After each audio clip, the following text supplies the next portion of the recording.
had to go to Walmart this morning and pick up my order.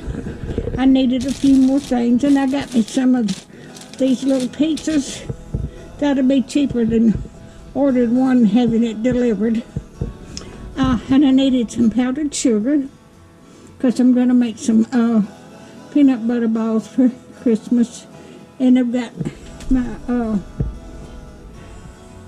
chocolate chips to coat it with. And I needed some more sugar. And I needed some coconut. I needed some pecans in another recipe I'm going to do. And I needed some more pepper. I dropped my pepper the other day and just about all of it fell on the floor, so I had to get me some more. I got me some hot dogs. And I got me some bologna. And I needed some eggs.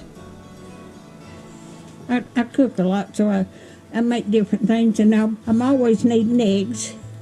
And I got me some bread. And I got me some hot dog buns. If you like my videos, just like, share, and subscribe. And hit that little bell when you want to be notified when I got another video coming out. Thank y'all so much. And y'all have a wonderful week.